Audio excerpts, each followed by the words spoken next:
पहली बार आकाश में एक ऐसा खगोलीय पिंड लोगों ने देखा है जो अब अपने फोन में उसको सजा रखा है। किसी ने फेसबुक के माध्यम से अलग अलग तरीकों से शेयर कर रहा है, तो किसी ने व्हाट्सएप के माध्यम से भी कोई स्टेटस लगा रहा है, तो कोई डीपी लगा रहा है।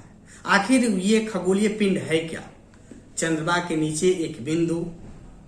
किसी ने हिंदू धर्म के अनुसार उसको माँ भगवती का चंद्रमा का आकार बता रहा है, तो किसी ने मुस्लिम समुदाय के लोगों में एक चंद्रमा का जो मान्यता होती है उसका रूप दे रहा है। ऐसे में आपको बता दें कि चैत मास का ये नवरात्रि चल रहा है। उसके बाद से कल से ही मुस्लिम लोगों के लिए पवित्र जो पर्व है रमजान शुरू हो चुका है। इस वक्त मैं मोतिहारी में हूं और आप रियल न्यूज देख रहे हैं। हमारे साथ मोतिहारी शहर के नामचीन कहे जाने वाले व्यक्ति डॉक्टर शंभुनाथ सिकारिया जी मौजूद है हमारे साथ, जो आचार्य मनोकामना सिद्ध हनुमान मंदिर के आचार्य हैं। चलिए हम उनसे बात करते हैं।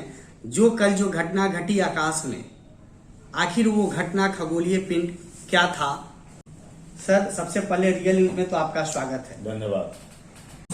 कल जिसने भी आकाश में चंद्रमा को देखा वो आश्चर्यचकित रहा। क्या कल की वो घटना क्या थी? हर व्यक्ति ने इसको खगोलीय घटना कहा, ऐसा नहीं है। हमारे शास्त्रों में इसका वर्णन है। भविष्य मलिका के अंदर स्पष्ट वर्णित है कि जब कलयुग समाप्ति के दौर पर आएगा तो ऐसी घटना घटेगी। हमारे अल्पसंख्यक समुदाय के भाइयों ने कहा चांद हमारा है। हमारे सनातनियों ने अपने ढंग से इसकी व्याख्या की। मैं यह स्पष्ट कर दूं कि हम दोनों ही चांद को मानते हैं, पर उनका चंद्रमा है, इसमें कोई दो मत नहीं है। पर उस चंद्रमा के अगर किसी प्रकार का कोई अचानक कोई घटना घटती है तो उस चंद्रमा के ऊपर का चंद्रबिंदु उधर संकेत करता है। पर इसमें चंद्रमा के ठीक नीचे चंद्रबिंदु है जो तारे की शक्ल में दिखाई दे रहा है। यह चंद्रबिंदु जब चंद्रमा 6 बजे आपने अगर इसको देखा होगा तो एकदम चंद्रमा के नीचे एक छोटी सी, मतलब उस पर जो है सो गैप में बिंदु था। उसके बाद ही थोड़ा सा नीचे धीरे धीरे वो बड़ा हुआ। यह क्या है? यह नवरात्रा का समय है। कल तृतीया थी। तृतीय चंद्र घंटेशु, मां का चंद्रमा अवतार। बृहस्पति अपना स्थान बदल रहा है और शुक्र का भी इस वक्त जो है ग्रह योग चल रहा है। पर आपने देखा होगा शुक्र के तारे या बृहस्पति तारों के रूप में जो दिखाई देता है वो चंद्रमा के सेंट्रल बिंदु में दिखाई नहीं देता है, वो दाहिने और बाएं दिखाई देगा। ध्रुव तारा भी चंद्रमा से दूर दिखाई देगा। पर इसमें आपने दो बात देखी होगी कि इतनी चमक थी इसके अंदर में एक दूसरे तरह की। तो यह क्या है? आप मां का तृतीया में चंद्र घंटेशु का रूप देखिएगा तो चंद्रमा के आकार के नीचे जो बिंदी होती है, सुहागन प्रतीक बिंदी जो होती है, वह जो है सो बनी हुई है। जो आजकल औरतें सुहागन में जो बिंदियां लगाती हैं वह बिंदी बनी हुई है। यह स्पष्ट करता है कि मां का साक्षात रूप था। यह भी बहुत से ग्रंथों में और शास्त्रों में नहीं, अभी भी इस कलयुग में 100-200 वर्ष पूर्व भी जिन्होंने मां की आराधना की, शक्ति की, उनको मां की छाया दिखाई नहीं पड़ी। मां की अनुभूति हुई है। मां ने वही हथुआ मंदिर जो बना तो इतने बड़े भक्त को उसने कहा मां मैं आपको देखना चाहती हूँ। बोले तुम मुझे मत देखो, नहीं बर्दाश्त करो। और उसने हाथ निकाला माँ ने कंगन और जल के बस हो गया। तो ऐसी स्थिति है कि माँ को देखना साक्षात नहीं है, नहीं है। वह पूरी शक्ति में विश्व ब्रह्मांड में संचालन करती है। यह बहुत बड़े सौभाग्य की बात है इस विश्व के लिए, जो माँ का स्वरूप का दर्शन हमको हुआ।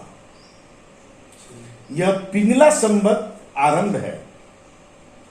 अगर कलयुग समाप्ति के दौर पर है तो यह पिंगला संवत हमें इशारा करती है कि हम अपने अंदर जो कर्म कर रहे हैं अब हम अपने आप को संयमित कर लें। अगर हम संयमित कर लेंगे तो यह जो घटना घटी है यह बहुत ही शुभ है इस देश के लिए। भारत को विश्व गुरु बनाने में इसका बहुत बड़ा योगदान होगा। कैसे आप मानेंगे कि भारत को विश्व गुरु बनाने में इसका काफी ज्यादा योगदान होगा? इसलिए योगदान होगा कि भारत एक सनातन संस्कृति का देश है और सनातन संस्कृति में जो लिखा हुआ है, जो वर्णित तथ्य है, उसका हम दर्शन कर रहे हैं।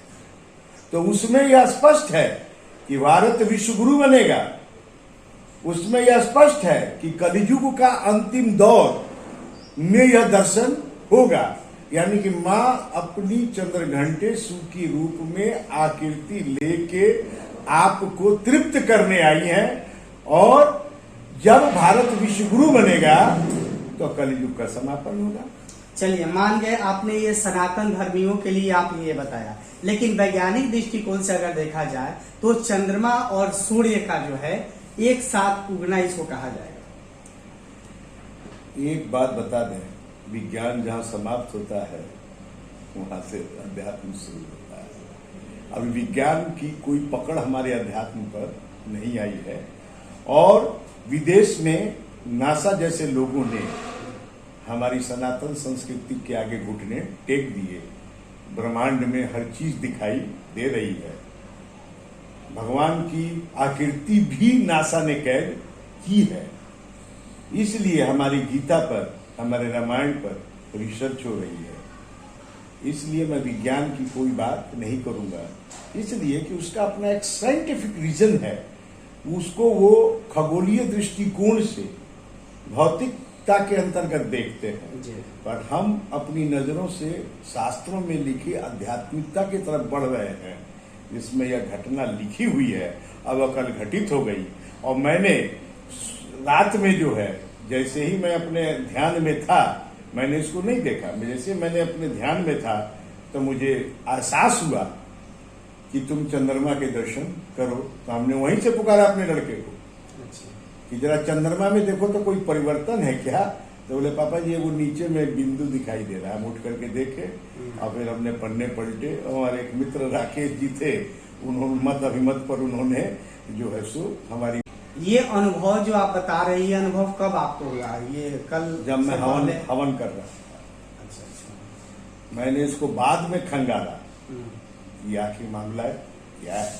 तो क्या लगता है इस चंद्रमा के दर्शन से आम लोगों को क्या बेनिफिट? मैंने यह कल घोषणा कर दी कि जो भी गुप्त मन से इसका दर्शन करके मांगेगा, माँ उनकी मुराद को स्पष्ट किया करेगी। कल का जो समय था वो तो चला गया, क्या वो समय फिर दोबारा आएगा क्या? हम अपने विचारों में अगर उसकी आकृति को रखकर भी देखिए, वो तो एक महत्वपूर्ण समय था। समय समय का मूल है, समय हो तो बलवान, भीलन लूटे गोपी सब, वही अर्जुन वही बात। फिर भी माँ हमारी इतनी दयालु है कि अगर हम उसकी आकृति को देखकर और अपने कुछ इच्छा रखते हैं तो कुछ ना कुछ तो लाभ पहुंचाएगी।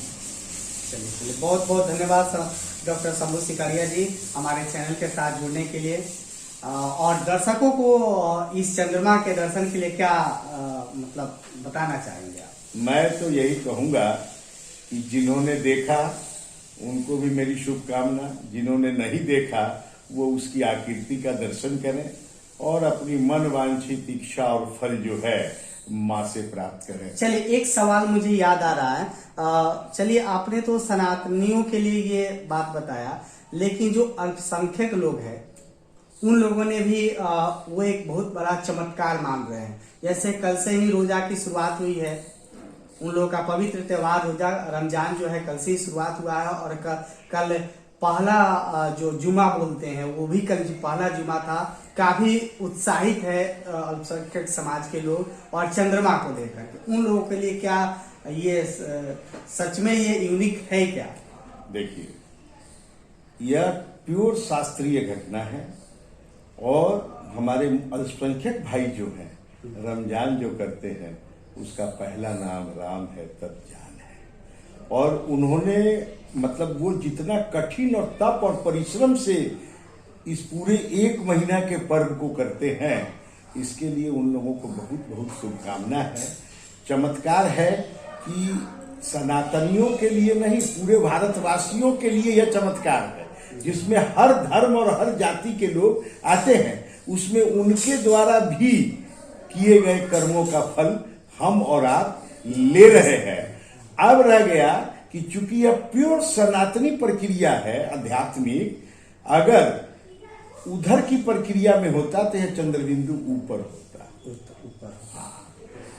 तो इसलिए उनके द्वारा जो अपनी दृढ़ इच्छा से मालिक को मनाने का काम एक महीना किया जाता है, उसका लाभ भी तो हमारे देश को मिलता है ना। जी जी जी। तो इसलिए वो भी हमारे लिए उतने ही धन्यवाद और शुभकामना के पात्र हैं जितने हम। चलिए, बहुत बहुत धन्यवाद। इस वक्त हमारे साथ डॉक्टर शंभुनाथ सिकारिया थे, आप सभी के साथ, जो मनोकामना सिद्ध हनुमान मंदिर के आचार्य हैं मोतिहारी से। आपको बता दें कि जगत गुरु शंकराचार्य जो थे अश्वमेघ यज्ञ के दौरान धर्म विभूषण चक्रवर्ती सम्राट की उपाधि से डॉक्टर शंभुनाथ सिकारिया को सम्मानित किए थे, और इन्होंने 5 लाख रुद्राभिषेक के निर्मित शिवलिंग की स्थापना भी की है मोतिहारी में।